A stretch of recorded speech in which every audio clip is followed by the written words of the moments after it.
Hi there crafters, it's Elise with you today. Welcome along, and I am sharing a new 12x12 scrapbook layout on behalf of Kitaholic Kits.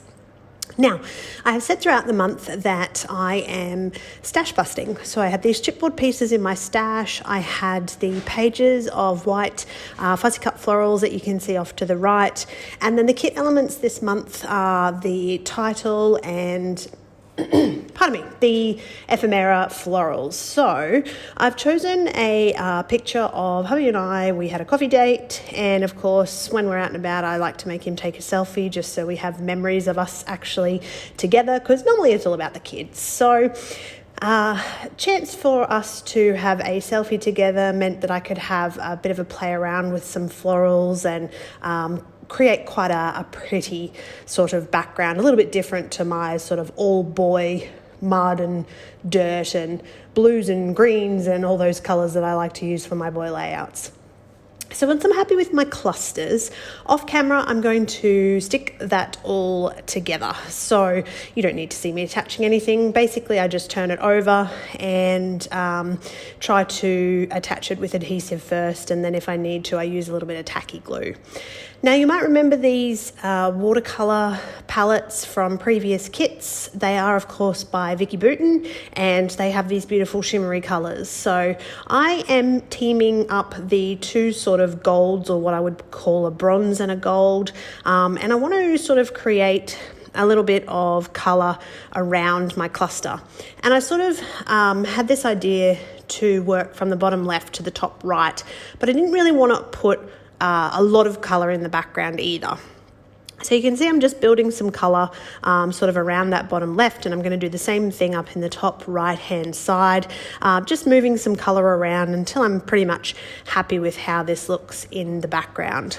Now, once I let that colour dry, and normally I like to let my backgrounds dry overnight. I'm not a sort of a heat gun user. I have a heat gun, I just don't like to use it. I like to let my backgrounds dry naturally. So once it's dried, I had another look at it and I had another think about it, and it needed something. And so I decided to pull out some texture paste and this sort of, I'd call it a word stencil, but you can't actually read what the words are, so it's kind of tricky, but I think it gives a really neat effect in the background. It sort of helps bring that watercolour into the white background, and you can see it's not meant to be a huge amount of texture. It's not the feature of the layout, but it's just there sort of in the background.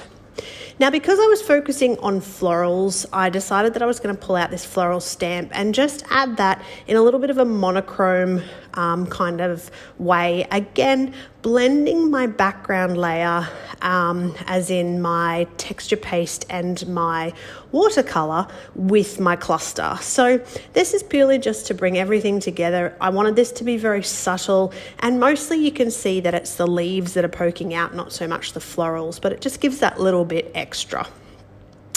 All right, now, final stages of a layout for me are generally just sort of tidying, and in this case I'm just going to doodle a little gold border around there as well. I think that sort of finishes it off quite neat and tidy, particularly with that bit of gold and the splatter that I've got going on. And then I'm going to add a couple of stickers and little bits and pieces there as well. So because I wanted to connect the bottom left cluster with the top right, you can see that I'm actually putting my stickers on an angle, and I'm going to leave it journal free on this particular page. I will journal on the back, but looking at this element, you could see that I'd left the chipboard quite plain, and so the final step I'm going to do here is just to take a little bit of that Nuvo gel and colour in those chipboard pieces for a little bit of extra interest. So that is my share for today. I hope that you enjoyed. Thank you so much for watching. If you haven't already subscribed, please do, and check out Kitaholic Kits.